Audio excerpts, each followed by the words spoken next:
All right, so I want to take a little bit to talk about this Joe Schilling incident that's happened. Um, it's been a few days now, and I've been trying to digest it and everything, and I've been trying to look at it from an angle of like maybe Joe Schilling in this circumstance was delivering justice, right? And I've been trying to come around to that idea, and it's just not one that I can get behind. So let me summarize what happened for those of you who don't know. So first off, Joe Schilling is a professional kickboxer. I mean, professional mixed martial artist, honestly. He's fought in Bellator MMA for a number of years, has like a 4-6 record, right? But he's a very high-level striker. Fought over in Glory, I believe, won championships over there in tournaments over in Glory Kickboxing. And then he's participated in Muay Thai as well, but fought in Bellator Kickboxing where he had some successes. Fought some very, very high-level guys, right? He's a big dude as well. He's 6'3", about 185 he fought at. So he's probably walking around somewhere between like 205 and 220 if I had to guess, right? Big dude. And also, by the way, very technical, but also very powerful. He's not like a pitter-patter guy where he's just touching you, right? Like Joe Schilling, bad motherfucker. He throws with some intent, man.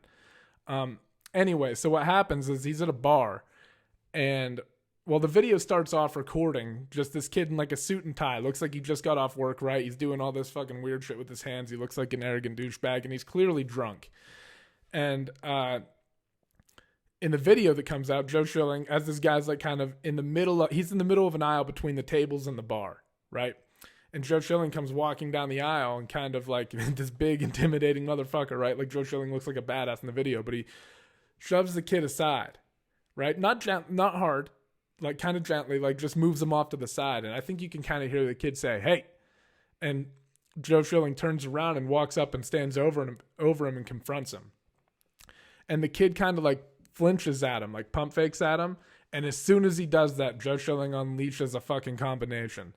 Brings the right hand across, follows up with the left, and throws, I think, maybe like a 3 or 4 piece combination at this guy. But the first punch connects. And it's kind of hard to see afterwards because I think the camera guy stands up or whatever, and you don't get it's kind of hard to follow when the camera's shaking and they're throwing the punches. But the first one fucking connects right on the jaw and like snaps the dude's head, right? And when it refocuses, Joe Schilling's just standing over top of the guy, and he's literally, I mean, he's comatose on the fucking ground, like he's knocked out cold. And after the fact, Joe Schilling comes out and says, it was self-defense. I felt threatened for my life. This guy, like, I felt like that was kind of some purposeful, like, oh, this is like a justification for this guy was an asshole, but I didn't, you know what I mean? Like, he's just saying that shit. But then he comes out afterwards and says that the guy was saying racist. He was like shouting racist stuff all night at one of the, I think like the busboy or something like that. And then it also comes out, this guy's supposed ex-girlfriend messages Joe Schilling and said that he was physically abusive in their relationship and all this stuff. And like I said, I can't, you didn't, first off with that piece of it, you didn't know that when you did what you did. You didn't know that this guy was physically abusive. As far as you know, he was just a drunk racist asshole at the bar, right? And like I said, there's this part of me that like wanted to defend it and be like, Joe Schilling out here delivering justice, man. Like that guy got what was coming to him. He fucked with the wrong dude. I don't feel that way. I feel like this was a situation where like, okay, if you're in that establishment, in my opinion, and that's continuing to go on, and you say something to management and they don't remedy it, and they're allowing that to happen and then allowing that environment to take place in their establishment, I think you just leave. Or at least move to a different section of the bar where you don't have to see or deal with that kid at all. If you knew that this kid was a problem all night, why would you purposely walk past him in a situation where you're going to have to make physical contact with him? You're Joe fucking Schilling.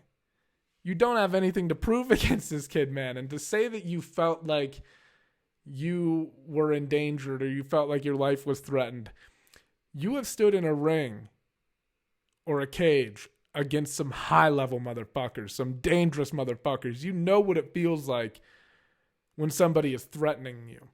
A guy with both hands down at his side who pump fakes at you and puts his chin out and leaves it open for you, you know what that means as a fighter. And you took advantage of it, man. And you ended it in the most violent way possible. Also, you participate in MMA, so you have to have at least some sort of understanding about grappling. And in that situation, I mean, Christ, man, hit a fucking arm drag and choke the dude out. Like, it was an extremely violent way to end it. And the problem with it is when you're in a place like that, like when you're in the gym, at least if you get knocked out, you're landing on at least like a padded surface in most circumstances, right? Like even if in a gym KO, like where you're training and stuff like that, when you're out on the street or out in a situation like this, there's hard surfaces everywhere. And if that kid cracks his head off the bar and then the floor after getting punched, like you could have legitimately killed him. And I'm not exaggerating, like especially considering the size difference and how powerful you are and how technically trained you are. Man, it's just not a good look. It's just, and the kid, it's like, I understand that he may have been an asshole, but I just don't think it's on you to go up and like, kind of like manifest this situation where now you are in contact with him and you kind of created the opportunity for this to happen by walking by and pushing him. Like, I don't know if, maybe that was the only path through the fucking bar. I don't fucking know. Right? I don't know.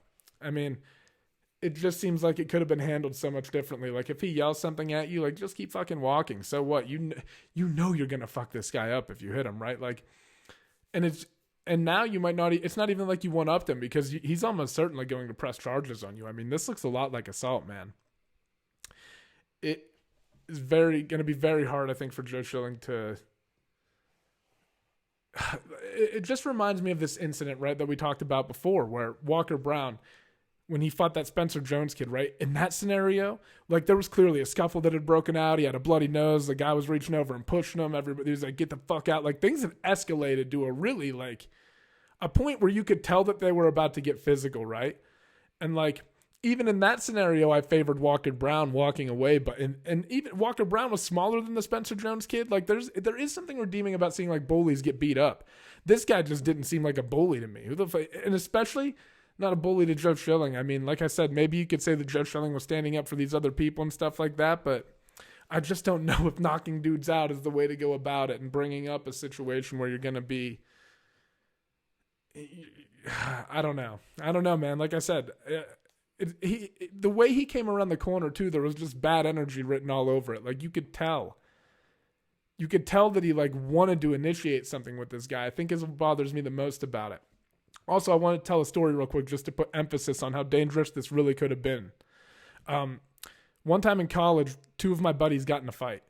They were at like a party in college and like at a frat party or some shit, and like 6 guys jumped them. It might have been more, it might have been less, I don't fucking know. But they got jumped and they were getting their asses beat, right? And there was like, I don't know, they were getting kicked and punched and they were on the ground and they finally made their way out of the scuffle and started heading back to the dorms, like walking up the road, right?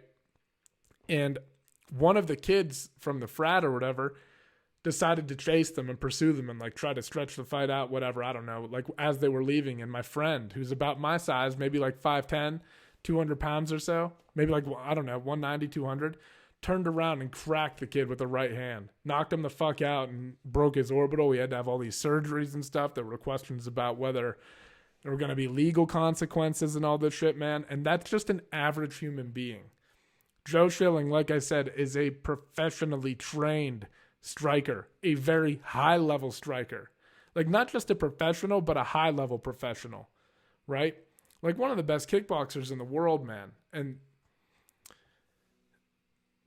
to leverage that power that you have in that regard was just, man, just a bad decision in my opinion. You know what I mean? It just doesn't. Like I said, I've tried to find ways to justify it, and I just can't get behind it. But let me know what you guys think down in the comments. I appreciate you tuning in.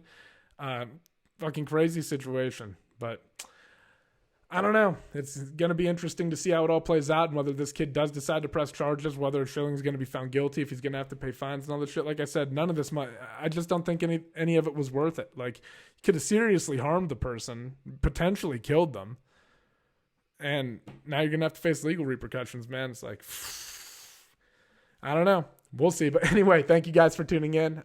Don't forget to hit the subscribe button if you guys enjoyed it. Hit the thumbs up, and I will catch you later. Thank you. Bye-bye.